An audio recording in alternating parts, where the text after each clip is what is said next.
সম্মানিত দর্শক, আমন্ত্রণ ইউসিবি টু দ্য পয়েন্টে। আমি তারিকুল ইসলাম মাসুম আছি আপনাদের সঙ্গে। যে যেখান থেকে যুক্ত হয়েছেন শুভেচ্ছা সবাইকে। ভালো আছেন সে প্রত্যাশা রেখে শুরু করছি আজকের অনুষ্ঠান। আলোচনার বিষয় জ্বালানির দাম বৃদ্ধি ও বাজার ব্যবস্থাপনা।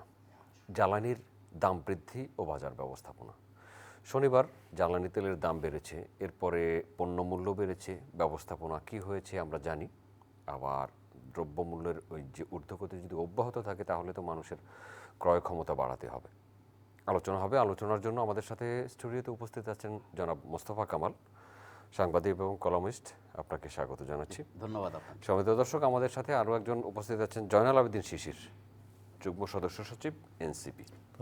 স্বাগত জানাচ্ছি। জয়নাল আবেদিন শিশির, আপনাকে দিয়ে শুরু করতে চাই। জ্বালানি তেলের দাম বাড়লো, রাস্তায় পেট্রোল পাম্পে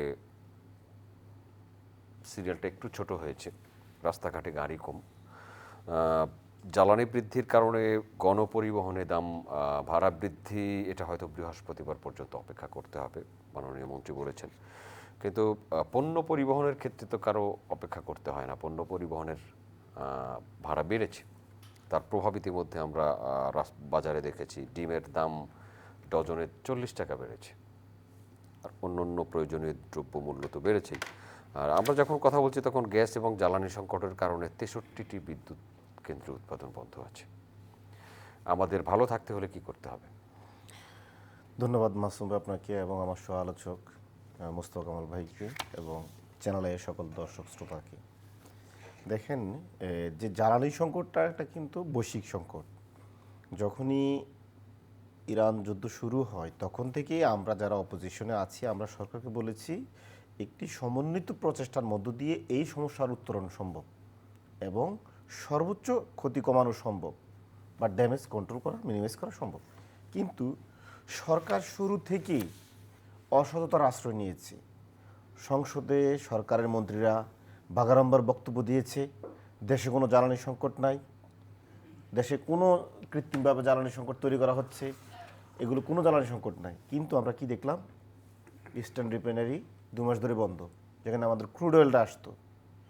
মানে ক্রুড অয়েলের সংকটে 2 মাস ধরে ইস্টার্ন রিফাইনারি আপনার বন্ধ। আপনার ডিজেল চালিত বিদ্যুৎ কেন্দ্রগুলো বন্ধ, গ্যাস চালিত, ফার্নেস অয়েল চালিত বিদ্যুৎ কেন্দ্রগুলো বন্ধ হয়ে যাচ্ছে, যার কারণে আমাদের এখন কৃষকদের সেচ ব্যবস্থায় অনেক ব্যাগ পড়তে হচ্ছে। আমাদের খাদ্য সংকট দেখা দিবে।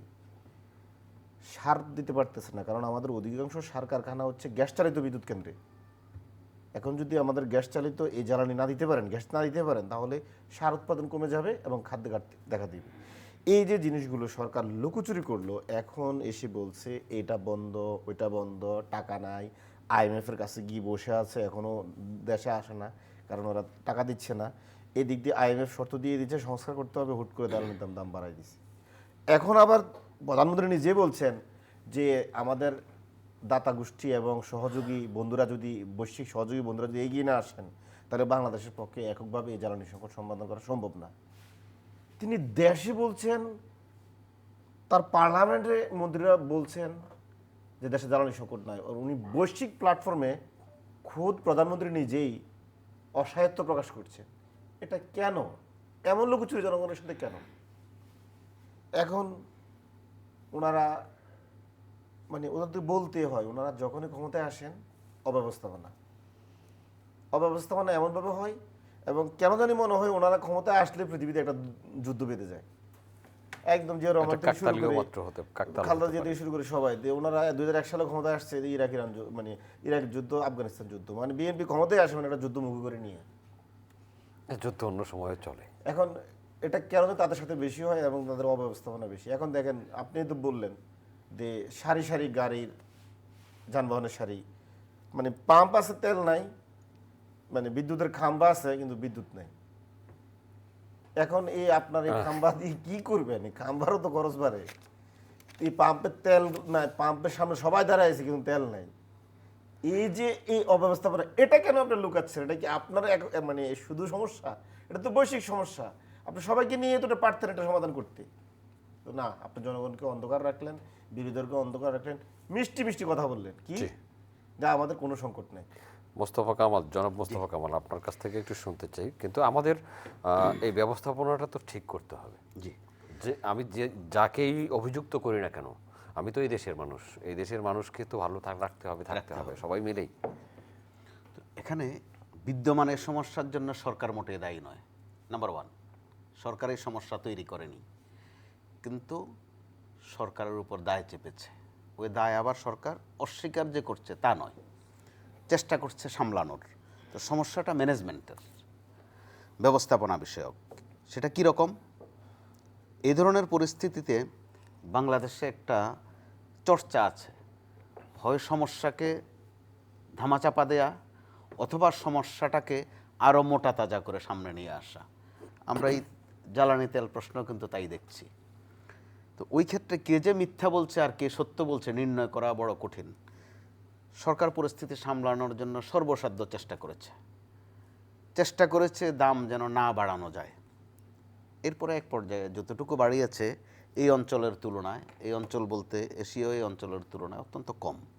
আবার সরকারি একটা ভাষা আছে মাসুম ভাই, বিশেষ করে জ্বালানির প্রশ্নে বা বিদ্যুতের প্রশ্নে দাম বাড়িয়েছে এই কথা বলা হয় না, সেখানে সমন্বয় করা হয়েছে। তো এই সমন্বয়ে যে কি জ্বালা, কত সুন্দর শব্দ সমন্বয়, যে এটা ভোগে সে ভালো করে জানে। তো সরকারের দিক থেকে যখন বলা হলো যে পর্যাপ্ত আছে তেল, আমরা ক্ষেত্র বিশেষে দেখলাম যে তথ্য সঠিক। গলির ভিতরে তেল আছে, সেলুনের দোকানে তেল পাওয়া যায়, কসমেটিক্সের দোকানে পাওয়া যায়। তো পর্যাপ্ত আছে দেখেই তো ওখানে গেছে। কারো কারো বাড়িতেও পাওয়া যায়। তো এখানে সরকারের জায়গা থেকে হয়তো সরকার এই বিষয়টা, আমি যেভাবে বলতে পেরেছি এভাবে বললে সরকার বিপদে পড়বে, বলবে যে হেদায়েত করে কিনা। আমাদেরও একটা বৈশিষ্ট্য হয়ে গেছে অনেকটা, যে আপনার জন্য যেটা সংকট আমার জন্য সেটা একটা সম্ভাবনা। যেখানে সংকট সেখানেই তো সম্ভাবনা। জি, আমি সম্ভাবনা নিতে চাই ওখান থেকে। আপনি সংকটে পড়ছেন, আর জ্বালানির জ্বালা এতই জ্বালা, এটা জলের মধ্যেও জ্বলে, বড় কঠিন জ্বালা এটা। তো এবারের জ্বালাটার ব্যাপকতা এই পর্যায়ে যাবে এরকম একটা আশঙ্কা কিন্তু ছিল। এখনো তো হরমুজ বন্ধ, এখনো বন্ধ। আবার কিছু কিছু ক্ষেত্রে বিশেষ করে পেট্রোল আর অকটেনে এই পর্যায়ে যাবে সেটা কিন্তু আমরা ধারণার বাইরে। কারণ আমরা যে লাইনগুলো দেখি পেট্রোল পাম্পের সামনে বা স্টেশনের সামনে, ওগুলোতে কিন্তু এই দুইটা পণ্যের জন্যই তারা লাইন ধরে। তো এখানে এরকমটা হয়েছে, এটা রহস্যজনক। যে একটা গুপ্ত একটা শব্দ ব্যবহার হয় গত কিছুদিন থেকে, যে এখানেও কোনো গুপ্তদের কোনো কারবার আছে কিনা। এখন কে যে গুপ্ত, কার ভিতরে কে গুপ্ত, গুপ্ত বিষয়ে আলোচনা হবে পরের স্পেলে। আচ্ছা, তো ওই জায়গায় এদের কোনো কারবার আছে কিনা, নাম্বার ওয়ান। নাম্বার টু, মন্ত্রী পর্যায় থেকে কিছু বাড়তি কথা এসেছে যেগুলো মোটেই কাম্য ছিল না। এক পর্যায়ে বলা হলো যে ঐতিহাসিকভাবে আমাদের রিজার্ভ আছে তেল। এত বাড়তি কথা না বললেও চলে, কারণ মন্ত্রীরা দুটা শপথ নেন, একটা হচ্ছে দায়িত্বের শপথ, আর একটা শপথ আছে গোপনীয়তা রক্ষা করা। এই ক্ষেত্রে সম্ভবত একটু ব্যত্যয় ঘটেছে। আবার দু একজন মন্ত্রী বাড়তি কথা বলেছেন যে জ্বালানি তেলের দাম বাড়লেও অন্য অন্য পণ্যের দাম বাড়বে না। আপনারা জিজ্ঞেস করছে কেউ, এটা তো সবাই জানে কি হয় জ্বালানি তেলের দাম বাড়লে। সবাই জানে জ্বালানি তেলের দাম বাড়ার আগে ভোজ্য তেলের দাম বেড়ে যায়। আবার আরেকটা তেল আছে যেটা হরপ্রসাদ শাস্ত্রী বলে গেছেন, তৈল গল্পে তার, তো ওইটার দাম বাড়ে না, কিন্তু ওইটা অহরহ চলে এখনো, যে যারে পারে দেয়, কেউ নেয়। তো ওইরকম একটা অবস্থায় আমাদের তো শিক্ষা নেওয়ার কয়েকটা উপাদান ছিল, ক্ষেত্র ছিল। নেপাল শ্রীলঙ্কার থেকে আমরা শিক্ষা নিতে পারতাম যে তারা কি করেছে। এমনকি যুদ্ধ বিধ্বস্ত ইরান থেকেও কিন্তু শিক্ষা নিতে পারতাম। এইভাবে ইরানে এখন পর্যন্ত কিন্তু তাদের শিক্ষা প্রতিষ্ঠানে অনলাইন অফলাইনের চিন্তা ভাবনা করেনি, তাদের শিক্ষা প্রতিষ্ঠানগুলো চলছে এত বিধ্বস্ত অবস্থার মধ্যেও। আমরা কিন্তু আগাম চলে গেলাম যে শিক্ষা প্রতিষ্ঠান অনলাইনে নিয়ে আসতে হবে। এগুলো বাড়তি কথা, কিন্তু আপনি দেখবেন সেই করোনার আমল থেকে অথবা তারও আগ থেকে কোটা বিরোধী আন্দোলন, নিরাপদ সড়ক চাই আন্দোলন, সস্তা জায়গাটা পান গিয়ে শিক্ষা প্রতিষ্ঠানটা বন্ধ করে দেন। খুব সস্তা জায়গা এটা। তো এলোমেলো অবস্থা হওয়া এখন আপনার ভোগান্তি সইতেছে। শিক্ষামন্ত্রী যেটা বলেন এটার উল্টা বয়ান চলে আসে বাজারে। শিক্ষা ব্যবস্থা বলতে কিছু নাই। এই গেল একদিক। দ্বিতীয় দিক, নেপাল বা শ্রীলঙ্কা এই পরিস্থিতি ওভারকাম করছে কি করে। তাদের ওখানকার রাজনৈতিক পরিস্থিতিও কিন্তু আমাদের মতে প্রায় কিছুটা হয়েছিল, তো তারা তো ওভারকাম করছে। এরপরে ভাবনা নেওয়া উচিত ছিল, যেটা ভাবনায় আসে নাই, এখনও সম্ভবত অনেকের আসে নাই, যে তেলের অথবা গ্যাসের এই প্রবলেম কৃষি সেক্টরে কি প্রভাব ফেলে? এখন কিন্তু ভর মৌসুম, বোরো কাটার মৌসুম। আমরা জানিও না, অনেকে ভাত খাই বা আমাদের এই প্রজন্মের অনেকের ভাবনা যায় না যে চালটা কোত্থেকে আসে, সেভাবে কাউরান বাজার থেকে আসে, তার চিন্তার সীমানা এতটুকু। তো যখন আপনি বোরো কাটতে পারছেন না ডিজেলের অভাবে, সেচ দিতে পারছেন না, তার মানে কি আপনার ফলনে ঘাটতি ঘটবে। ফলনে ঘাটতি ঘটলে এরপরের পর্বটা কি? খাদ্য ঘাটতি। এরপরের পর্বটা কি, যেটা এর মধ্যে টের পাওয়া যাচ্ছে হামে, যে পুষ্টিহীনতায় ভুগছে আমাদের এই শিশুদের অনেকে। তার মানে খাদ্য ঘাটতি ঘটলে সামনে কিন্তু পুষ্টিহীনতার একটা আশঙ্কা আমাদের উপর ঘটছে। মোস্তফা কামাল, আপনার কাছে আসবো। জুনায়েদ, জালাল আবদিন শিশির একটা শব্দ তিনি বলেছেন, গুপ্ত, মানে কোথাও তেল গুপ্ত করে রাখা হয়েছে। এই শব্দটি চলছে রাজনীতিতে, এবং এই শব্দটি নিয়েই চট্টগ্রামে গতকাল ছাত্র শিবির এবং ছাত্র দলের মধ্যে মারামারি হয়েছে। দেখেন, আমি ওই চট্টগ্রামের এই ঘটনার আগে আমি আমার বড় ভাই কামাল ভাইয়ের একটি কথার সাথে শ্রদ্ধার সাথে দ্বিমত করছি। সেটা হচ্ছে, দেখেন, উনি বলেছে যে সরকার আসলে এখানে দায়ী না। আমি বলবো যে না, আপনার এই কথার সাথে আমি একমত না। যুদ্ধটা বৈশ্বিক, জ্বালানি সংকটটাও বৈশ্বিক, কিন্তু সরকার দায়ী। কেন দায়ী? সরকার ম্যানেজমেন্ট করতে পারে নাই, ক্রাইসিস মিনিমাইজ করতে পারে নাই, তার অব্যবস্থাপনাই অনেকটা দায়ী। এখন আপনি কিভাবে বলবেন অব্যবস্থাপনাটা মানে হয়েছে কি হয় নাই? তার ধরুনটা দেখেন। নির্বাচনে ক্ষমতা আসার আগে দল ইশতেহারে বলেছে আমরা ক্ষমতায় এসে বড় বড় মেগা প্রজেক্ট নিয়ে অর্থনৈতিক মেরুদণ্ড ভেঙে দিব না আর। কিন্তু ক্ষমতায় আসার পরে লোভ জাগলো, আবার টেন্ডারবাজি, কমিশন খাওয়ার জন্য 4-5টা মেগা প্রজেক্ট নেওয়ার চিন্তা করতেছে। দ্বিতীয় যমুনা সেতু করবে, পদ্মা সেতু করবে, বরিশাল বলা সেতু করবে। এখন আমি ওই সেতুর বিরোধী না, ওই এলাকার মানুষের উন্নয়ন বিরোধী না, কিন্তু আপনার মোমেন্টামটা দেখতে হবে। এখন কি এটা আপনার করার সময়? এই অব্যবস্থাপনা আপনি করছেন। এখন করছে না তো, পরিকল্পনা না, নিচ্ছে। আমি বলছি এখন সেতু নিচ্ছি। কেন নিচ্ছি? কারণ তার টাকা লাগবে, তার এখানে নির্বাচন করেছে, অনেকের থেকে টাকা পয়সা নিচ্ছে, এখন কমিশন খাবে। এখন আরও দেখেন, সরকার জ্বালানি সংকট, কিন্তু সে বিকল্প কোনো জ্বালানি তৈরি করছে না। এই যে কামাল বললো স্কুল বন্ধ করে দিচ্ছেন, আপনি তো স্কুল বন্ধ করা মানে করতে পারছেন, ঠিক আছে, কয়দিন বন্ধ করে রাখতে পারবেন? আপনি স্কুলের ছাদে, সরকারি প্রতিষ্ঠানে, হসপিটালের ছাদে যদি আপনি রিনিউয়েবল এনার্জিটা শুরু করতেন, পুরোপুরি জ্বালানি সংকট সমাধান হতো না। 5-6 হাজার মেগাওয়াট আপনি এমনি পাইতেন, নতুন জায়গার দরকার থাকতো না, নতুন করে কোনো জায়গা খাস জমি দরকার ছিল না। শুধু ওগুলো ছাদে করলে, আমরা বহু অ্যাসেসমেন্ট বাংলাদেশের মানে যারা এই রিনিউয়েবল এনার্জি নিয়ে কাজ করে তারা বলেছে, রিনিউয়েবল এনার্জি দিয়ে আমাদের জ্বালানি সংকট অর্ধেক মিট আপ করা সম্ভব। বিকল্প জ্বালানিতে যাচ্ছে না, এই রিনিউয়েবল এনার্জি যাচ্ছে না। কেন যাচ্ছে না? কারণ রিনিউয়েবল এনার্জিতে একবার যদি ব্যয় করেন, দ্বিতীয়বার ব্যয় করা যায় না বা ব্যয় করার প্রয়োজন পড়ে না। সরকার সেখান থেকে কমিশন খাইতে পারে না। যেমনইভাবে ডিজেল, পেট্রোল, অকটেন, গ্যাস থেকে নিয়মিত কমিশন খাইতে পারে, অব্যবস্থাপনা করতে পারে। শিশির, আপনার কাছে কি তথ্য আছে এরকম কেউ কোথাও কমিশন খায়? আপনি মানে আমার লাগবে না, আপনি একটু গুগলে খুঁজতেই পাবেন যে বাংলাদেশের এই জ্বালানি সেক্টরে কি পরিমাণ মাফিয়াগিরি চলে। জ্বালানি সেক্টরের ইংরেজিতে নাম বলা হয় এনার্জি সেক্টর, মানে একটা শক্তির সেক্টর। এটা সত্য, এই খাটে লুটতরাজ বেশি। আমি আবার কিন্তু আমার বড় ভাই গত 2 মাসে কোনো তথ্য কি আছে? আরেকটু কারেকশন দিই। দেখেন, উনি বলছে সরকারের অব্যবস্থাপনা দায়ী না বা সরকার দায়ী না। সরকারের একজন পররাষ্ট্রমন্ত্রীর শুধু কূটনীতিক নীতির কারণে হরমুজ প্রণালী দিয়ে আমাদের 5টা জাহাজ ছেড়ে দিয়েছিল ইরান। এখন 4টা আমাদের হদিশ নেই, একটা আসছে, আর 4টা আটকা রাখছে নাকি এখনো ছেড়ে দিচ্ছে, এগুলো কিন্তু সরকার বলতে পারতেছে না। এই যে তার অতিকথন, একদিকে বেশি ঝুঁকে যাওয়া, একটা বৈশ্বিক সংকটকে নিজের কাঁধে টেনে নেওয়া বা নিজের গায়ে কালিমা লাগানো। আমরা যুদ্ধ করলাম না, কিন্তু ক্ষতিগ্রস্ত আমরা হলাম। অথচ আমাদেরকে 5টা জাহাজ ইরান ছেড়ে দিয়েছিল, কিন্তু আমাদের অতিরিক্ত পক্ষপাতিত্বের কারণে জাহাজগুলো আটকাই দিল। এই জন্য সরকার দায়ী। আমি আসছিলাম যে গুপ্ত যে জিনিসটা বললেন, দেখেন 17 বছর তারেক রহমান সাহেব দেশের বাইরে ছিলেন, এবং উনি দেশের বাইরে কিভাবে রাজনীতি করেছেন, রাজনীতি কর্মসূচি দিয়েছেন সবাই জানে। দেশে কোনো মিডিয়া ওনার নিউজ কাভারেজ দিত না, উনি ভিডিও বার্তায় অনলাইনে এইভাবে কার্যক্রম করতেন। এখন এগুলি কি গুপ্তায়নের সংজ্ঞায় পরে কি না, ওনাকে এগুলো ব্যাখ্যা করতে হবে। আর যদি বলি সবচেয়ে বাংলাদেশের সবচেয়ে বড় এখন মানে স্টেট চেয়ার হোল্ড করে সবচেয়ে বড় গুপ্ত কে হবে? নিশ্চয়ই খলিলুর রহমান। এবং উনি যে গুপ্ত এটা সরকারে ঢুকে প্রমাণ করলেন। এরপরে যদি বলেন গুপ্ত আরও কে ছিল, তার মধ্যে রেজওয়ানা, যে উপদেষ্টা ছিলেন, সে বলেছেন আমি মৌলবাদীদেরকে ক্ষমতায় আসতে দিই নাই বা এক্সট্রিমিস্টদের আসতে দিই নাই। তার মানে সে একটা পক্ষ নিয়েছেন। কেউ আসতে চাইছিল, সে থামাইছে, যে অধিকার তার ছিল না। এছাড়াও বিএনপিতে গত পরশুদিন আগে যে সুবর্ণা ঠাকুর, যে আওয়ামী লীগের পদধারী নেত্রী, এখনও আওয়ামী লীগ থেকে পদত্যাগ করে নাই, সুবর্ণা ঠাকুর, তাকে মহিলা এমপি হিসেবে মনোনয়ন দেওয়া হয়েছে। তার থেকে বড় গুপ্ত আর কি। এবং সে তাকে আজকে বলা হয়েছে আপনি যদি আবার আওয়ামী লীগ কখনো ফিরে আসে, আওয়ামী লীগের কাছে মনোনয়ন চাইবেন, সে বলতেছে এটা ভেবে দেখবো। এবং আমার মনে হচ্ছে চমৎকার প্রশ্ন তো দিয়েছে। প্রকাশ্য সে চমৎকার বলেছে, কারণ তার তো পদ আছে এখন আওয়ামী লীগের দলীয় মানে দলীয় পদ আছে, সে কিন্তু পদত্যাগ করে না আওয়ামী লীগ থেকে। তো এগুলো গুপ্ত না হয়ে গুপ্ত হয়ে যায় আমরা বা অন্যরা। আপনাকে কিন্তু গুপ্ত বলিনি আমরা না না, আমাদেরকেও বলে তো, শুধু মানে আপনাকেও বলবে, যখন ওদের বিরুদ্ধে যাবেন সবারই বলবে, এটা জেনারেলাইজ করে ফেলবে, এটাকে হত্যাযোগ্য করবে। কিভাবে করবে আমি দেখি, আপনাকে দেখেন।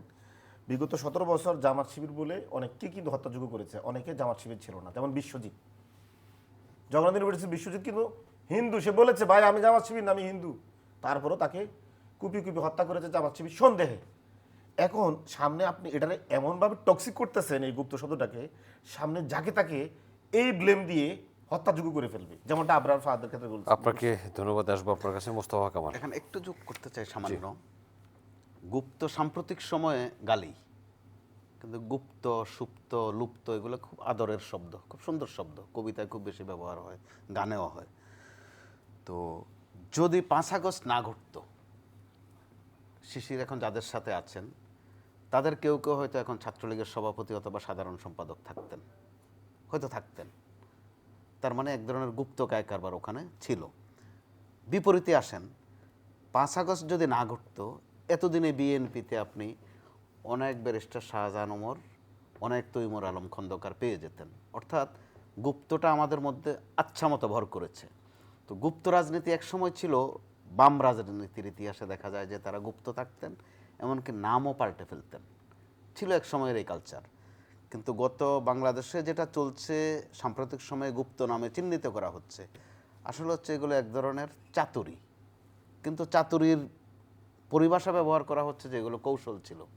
তো কৌশল বলতেও এটা কৌশলের নামান্তর, অপকৌশল।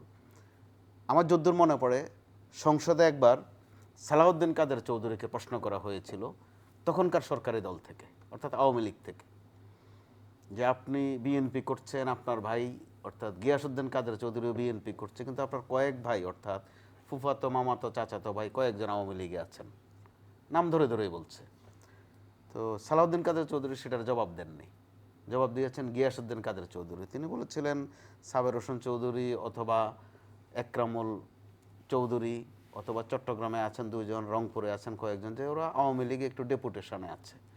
অর্থাৎ বিষয়টাকে হাস্যকর করে নেওয়া বা স্বাভাবিক করে নেওয়া। উদাহরণের প্রয়োজনে বলতে হয়, ব্যারিস্টার শাহজাহান ওমর আওয়ামী লীগে চলে যাওয়ার সময় একটা বয়ান দিয়েছিলেন এবং ব্যাখ্যাও করেছিলেন। বলেছিলেন যে আওয়ামী লীগে যেতে হেডম লাগে। তো উনি আওয়ামী লীগেই ছিলেন, কিন্তু আমির হোসেন আমুবাই ওনারে বলছেন যে তুমি আওয়ামী লীগের ভেজালে না এসে বিএনপিতেই থাকো। তিনি গর্বের সাথে এটা বলেছেন। এখন সময় দৃষ্টে আবার উনি আওয়ামী লীগে যাচ্ছেন। তো বলা হয় যে আমাদের রাজনীতিবিদদের শেষ কথা বলতে কিছু নাই। এসব কথাবার্তা একটা পুলিশটা পড়তে পারত, 5 আগস্টে পড়তে পারতো, যেগুলো আর না। শেষ কথা বলতে যেন কিছু থাকে। রাজনীতিতে বলা হয় শেষ কথা বলতে কিছু নাই, এটার প্রকারান্তর অর্থ হচ্ছে যে আপনি আজও যেই শেষ কথাটা বলছেন এটাও একটা মিথ্যা কথা, অর্থাৎ আপনি একটা মিথ্যুক। তো এটা যখন জনগণ উপলব্ধি করতে শুরু করবে যে রাজনীতিবিদদের কথায় বিশ্বাস নেই, ওনারাই এই বয়ানটা দিচ্ছেন, এটা রাজনীতিবিদদের জন্য কিন্তু খুব কষ্টের, খুব অপমানের, আর গোটা রাজনীতির জন্য সেটা কলঙ্কের। এক একটা ঘটনা বিশ্বে প্রমাণ আছে, যুদ্ধ অথবা কোনো বিধ্বস্ত কর্মকাণ্ড অথবা কোনো মহামারী জাতিকে কাছাকাছি নিয়ে আসে। ইরান যে এখনও টিকে আছে, গোটা ইরান কিন্তু যুদ্ধবদ্ধ, ওইটা তাদের বড় শক্তি। তো আমরা যুদ্ধের শরিক নই, অংশীজন নই, আক্রান্ত তো। এই অবস্থায় আমরা কিন্তু কাছাকাছি হতে পারতাম। আবার এখন যারা সরকারি দল বা বিরোধী দল, তারা তো একসময় কাছাকাছি ছিলেন, কাছাকাছি না একসাথে ছিলেন। তো তারা কেউ অচেনা নয় কারো, যে কারণে ওই যে ক্ষমতায় বলা হয় যে হানিমুন, এখানে হানিমুনের কিছু নাই। অপরিচিত জনের সাথে হানিমুন হয়, যে মাত্র বিয়ে করলাম, ছোট ভাইদের সাথে পরিচয় হবে, বোনদের সাথে পরিচয় হবে, একটা হানিমুন পিরিয়ড চলবে। এই সরকারের কিন্তু হানিমুন পিরিয়ড নসিবে নাই। অত্যন্ত পরিচিত যাদের সাথে ঘর সংসার করেছে দীর্ঘদিন। তো ওই জায়গায় বিরোধী দল থেকে আমরা দেখছি যে প্রতিদিনে নানান জবাব তারা দিচ্ছে, খোঁচা দিচ্ছে। সরকারের দিক থেকেও প্রতিদিন সংবিধান শেখায়, তেলের কারবার নিয়ে কোনো কথাবার্তা নাই, হাম পরিস্থিতি নিয়ে কোনো কথা নাই, আমাদের শিক্ষা ব্যবস্থা কোথায় যাচ্ছে কথা নাই, আমাদের কৃষি সেক্টর কোথায় যাচ্ছে কথা নাই, নতুন করে কর্মসংস্থানের কিছু হবে কিনা এই বিষয়ে কোনো আলাপ নাই। যত আলাপ সংবিধান, বিধি আর বিধানের মধ্যে তারা গোটা জাতিকে কিন্তু গত 2 মাস নিয়ে যাচ্ছেন। বিরোধী দল থেকে অন্তত সরকারি দলকে চাপ দেওয়ার জন্য তো বলা যেতে পারতো এই বিষয়গুলো, কিন্তু আমরা খেয়াল করি যে না, বিরোধী দল থেকেও মাঝে মাঝে একটু খোঁচা দেয়। আপনার কাছে আসবো আরেকবার জনাব শিশির, ঐক্যের কথা বলেছেন। একটা দুর্যোগ মুহূর্তে জাতীয় ঐক্যর প্রয়োজন হয়, ইরান সেটি দেখিয়েছে। আমাদেরও কি ঐক্য ওর দিকে যাচ্ছে নাকি ক্ষয়ে ক্ষয়ে যাচ্ছে? আমাদের ঐক্য প্রয়োজন এবং এটা বৈশ্বিক 2 কারণে মিনিট বলবেন। বৈশ্বিক কারণে প্রয়োজন। কিন্তু আমার কাছে মনে হচ্ছে সরকার এবং সরকার প্রধান জনাব তারেক রহমান উনি মনে হয় ঐক্য চাচ্ছেন না। সম্প্রতি ওনার কথাবার্তা এবং নির্বাচনের আগে কথাবার্তা 20 বাষ্প ছড়িয়েছে এবং ওনার কথা থেকেই প্রথম কিন্তু গুপ্ত শব্দটা এসেছে। এবং দেখেন এই গুপ্ত শব্দটা উনি উচ্চারণ করার পর থেকে ওনার নেতাকর্মীরা বিশেষ করে ছাত্রদল সব ক্যাম্পাসে কিন্তু উস্কানিমূলক কার্যক্রম করছে, দেয়াল লিখন করছে, শিবিরের ব্যানার, অন্যান্য দলের ব্যানার নিচে গুপ্ত লিখে আসছে, যেখানে হাদির বিচার চাই ওই জায়গায় লিখে আসছে হাদি ব্যবসা বন্ধ করো। মানে এগুলো কিন্তু নিজেরা স্বপ্রণোদিত হয়ে উস্কানি দিচ্ছে এবং এগুলো কিন্তু মূল উস্কানিটা কিন্তু আসছে রাষ্ট্রের সর্বোচ্চ যিনি এখন চেয়ার হোল্ড করেন প্রধানমন্ত্রী বা নির্বাহী প্রধান। তো এই যে প্রধানমন্ত্রী যদি এখানে এই ধরনের কথা বলেন তাহলে জাতীয় ঐক্য কিন্তু হবে না। এখন দুর্যোগ মুহূর্তে আমাদেরকে খোদাতালা একসাথে নিয়ে আসেন, কিন্তু এর জন্যও কিন্তু আপনাকে ছাড়দের মন মানুষের থাকতে হবে। শুরু থেকেই তো ওনারা অনেককে কথা বললেন। এই যে প্রধানমন্ত্রী তিনি সবার আগে বিএনপির গণভোটের ক্যাম্পেইন করলেন এবং জনগণের কাছে হাঁ ভোট চাইলেন এবং ওনার দল বিএনপি জাতীয় ঐক্যমত্য কমিশনে বলেছে এলএফও দিয়ে কোনো ইলেকশন করা যাবে না, লিগ্যাল ফ্রেমওয়ার্কে যাবে না। কি করতে হবে? একটা অধ্যাদেশ দিতে হবে, অধ্যাদেশে পরে 2টা ভোট হইতে পারে, গণভোট এবং জাতীয় সংসদ ভোট। আমরা 2টা শপথ নিব।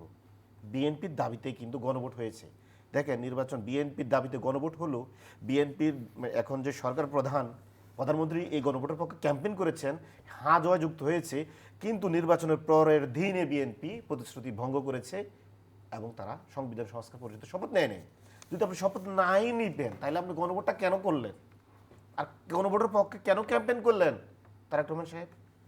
হ্যাঁ, এখন আপনি যদি বলেন না আমি হাঁ ভোট দিই নাই, তাহলে আপনি জনগণকে কেন হাঁ ভোট দেওয়ার কথা বললেন? জনগণ তো 70% মেজরিটি দিয়ে দিয়েছে হাঁয়ের পক্ষে। শিশির, ওই বিষয়টা কিন্তু একটা ফয়সালার এখন যাচ্ছে। এখন আপনি যাচ্ছে একটা ফয়সালা। এখন আপনি হাঁয়ের পক্ষে ক্যাম্পেইন করলেন, হাঁ জয় যুক্ত হয়েছে, কিন্তু আপনি এটাকে অস্বীকার করছেন, অধ্যাদেশটা বাতিল করে দিলেন। আমরা বাতিল বললো নাকি এখন দোষ, ল্যাপস করছেন, অকার্যকর করে দিলেন।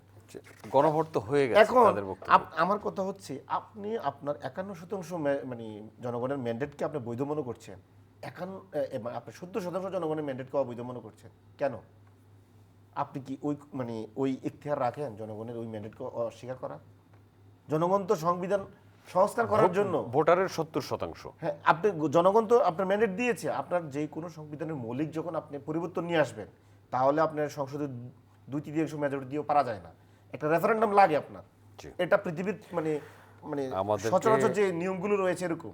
কিন্তু দেখেন বিএনপি কি করলো, তার দলীয় ইশতেহারও মানলো না, রাষ্ট্র মেরামতের 31 দফাও মানলো না, ঐক্যমত কমিশনের সিদ্ধান্ত মানলো না, জুলাই সনদও মানলো না, আর ঐক্যমত কমিশন।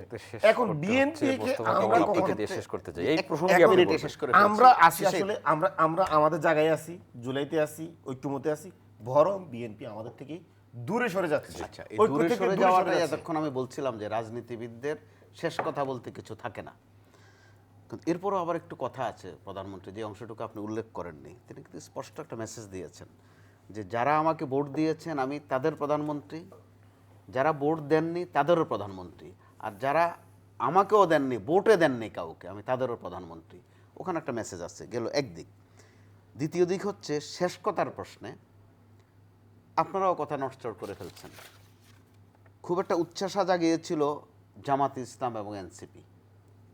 পরবর্তীতে প্রধানমন্ত্রী সেটা খুব সুন্দর করে বলেছেন যে আপনারা এমপিরা শুল্কমুক্ত গাড়ি নেবেন না, প্লট নেবেন না, ফ্ল্যাট নেবেন না, মানুষ কিন্তু আমি একটু বলবো মানুষ কিন্তু মুগ্ধ হয়েছে এই শেষ কথায়। দিকে চলে এসছি। কিন্তু দেখা গেল আপনারা ওই কথাই নাই, আপনারা এর মধ্যে গাড়ি চেয়ে বসেছেন।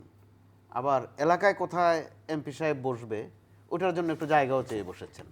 অর্থাৎ কথায় কেউ থাকছেন না, কথা নড়চড় করে ফেলছেন। কামাল ভাই এখানে এটা কিন্তু মানুষকে কষ্ট আমি দিচ্ছে। আপনাকে আমি clear একটু শেষ করি। করি, এটা আপনাদেরকে কিন্তু একটা অন্যতম ভিন্ন রকম এখানে উচ্চতা হাসপাত দিয়েছিল। আব্দুল্লাহ কিন্তু ব্যক্তিগতভাবে গাড়ির মালিকানা চায় নাই, ইনি চাইছেন সরকারের বিভিন্ন দপ্তরে যেরকম ব্যবহার ব্যবহার করার করার জন্য জন্য গাড়ি গাড়ি চেয়েছেন। এরা চেয়েছেন। আর আগের যে নিয়ম ছিল শুল্কমুক্ত গাড়ির মালিকানা বা এমপিরা কিনতে পারতেন বা নিয়ে নিতে পারতেন, সুবিধা নিতেন। এটা হচ্ছে জাস্ট আমি যখন এমপি থাকবো তখন চলাচলের জন্য অন্য যে ইউনুরা ডিসিরা যেভাবে ব্যবহার করে বা পুলিশ কর্মকর্তারা ঠিক এরকম সরকারি কাজের জন্য একটা আপনার গাড়ি। বেসিক চলাচল তো এটা- ঢাকায়, এটা সংসদ যদি- কেন্দ্রে। এটা যদি আপনি কারো কেন না এলাকায় থাকে- যাবেন? না, এটা যদি কোনো এমপি না থাকে কিন্তু আপনাদেরও বক্তব্য ছিল যে আপনি দেখেন, এমপিরা পার্লামেন্ট নিয়ে থাকবে। ডিসি এমপিদের আরো 12 গ্রেড নিচে অর্ডার অফ প্রেসিডেন্সি তার গাড়ি আছে। এখানে গ্রেডের MP বিষয় না। আপনি এমপিদের নিজের ওই পর্যায়ে ব্যবহার নামাবেন করার কেন? জন্য কোনো গাড়ি নেই। আপনি তো সংসদের সে তো প্রতিনিধি, এটা লাক্সারিয়াস পণ্য চাই না। Member of parliament, MP. আমাদেরকে শেষ করতে হচ্ছে। মুস্তফা কামাল, জয়নাল আব্দুল সিসির সম্মানিত দর্শক, এতক্ষণ আমাদের সাথে থাকার জন্য কৃতজ্ঞতা। আগামী অনুষ্ঠান দেখার আমন্ত্রণ রইল। দেখা হতে পারে সেই অনুষ্ঠানে। ভালো থাকবেন সবাই। আপনাদের সবার জন্য অনেক অনেক শুভকামনা।